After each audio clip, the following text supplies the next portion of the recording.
Hai nakama One Piece, gimana petualangan kalian? Sebelum kita melanjutkan petualangannya, jangan lupa kasih dukungan like, komen, dan subscribe. Terima kasih dan selamat berlayar. Bartolomeo saat ini tengah menjadi incaran salah satu Yonko yaitu Shanks. Hal ini kita ketahui dalam chapter terbaru seri One Piece.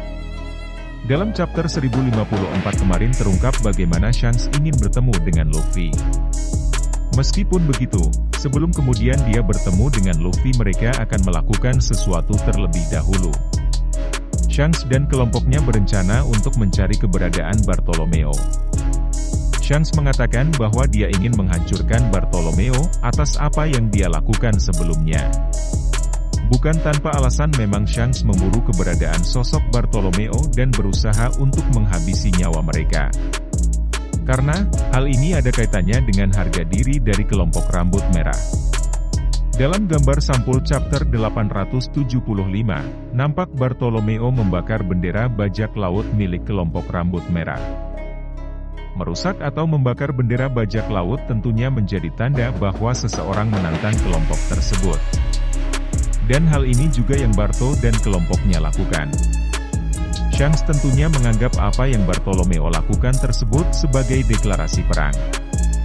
Dia tidak peduli bahwa Barto adalah sekutu dari Luffy dan juga bagian dari armada besar topi jerami. Selama itu menyangkut harga diri dari kelompok rambut merah, maka dia akan menyelesaikan hal tersebut. Dan apa yang Barto lakukan tentunya menyulut kemarahan Shanks. Lalu, siapa sebenarnya sosok Bartolomeo? Karakternya pertama kali muncul di arc Dressrosa.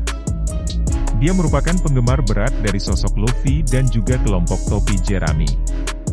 Sekitar 2 tahun lalu, ketika sebuah petir menyelamatkan Luffy dari eksekusi mati di Logutoun, Bartolomeo ada di antara para kerumunan dan merasa takjub dengan apa yang dia lihat.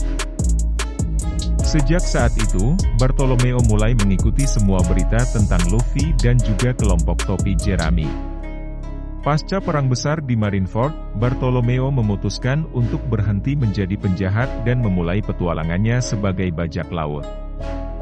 Dia membentuk kelompok bajak lautnya sendiri yang bernama Barto Club. Salah satu bukti bagaimana dia begitu mengidolakan sosok Luffy adalah dia sempat pergi ke Dressrosa. Bartolomeo rela pergi ke Dressrosa untuk ikut pertarungan di Colosseum.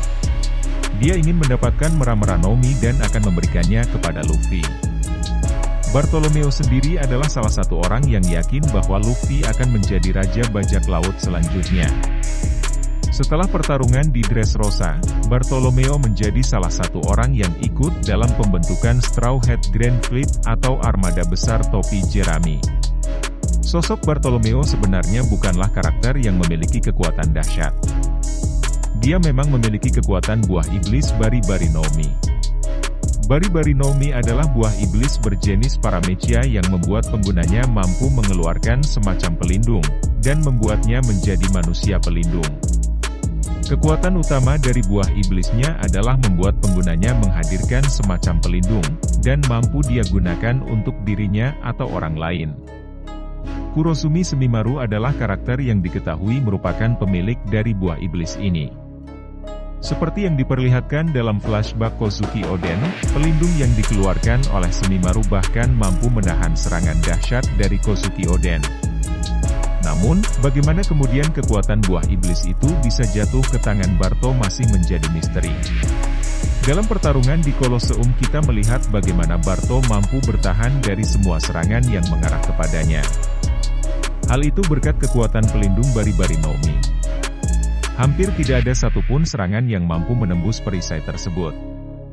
Masih jadi pertanyaan apakah kemampuan Haki dapat menembus kuatnya pertahanan perisai buah iblis ini. Menarik tentunya untuk melihat apa yang terjadi dalam pertarungan antara Bartolomeo dan juga Shanks dan kelompoknya. Di atas kertas, kekuatan Shanks jelas jauh lebih unggul dari Barto. Shanks memiliki kekuatan fisik yang dahsyat, serta haki yang bahkan membuat Kaido mengakui kekuatannya. Belum lagi, dia memiliki kru yang sangat luar biasa. Bartolomeo sendiri hanya bisa mengandalkan kemampuan buah iblis bari-bari miliknya saja, yang mana hal tersebut rasanya bisa Shanks taklukkan dengan sangat mudah. Atau bahkan tidak perlu Shanks yang turun tangan. Lucky Rose atau Ben Beckman mungkin sudah cukup untuk membuat Barto menderita. Meskipun begitu, Barto masih memiliki bala bantuan dari armada besar topi jerami. Mereka tentu tidak akan diam melihat Barto dalam keadaan terdesak. Namun, lagi-lagi sepertinya peluang mereka untuk menang menghadapi Shanks sangatlah kecil. Armada bajak laut topi jerami mungkin menang jumlah, tapi tidak dalam hal kekuatan. Shanks dan kelompoknya mungkin bisa menghancurkan armada tersebut dalam waktu yang cukup singkat. Kita nantikan saja kelanjutan ceritanya pada chapter yang akan datang. Terima kasih telah menonton, jangan lupa kasih like, komen dan subscribe.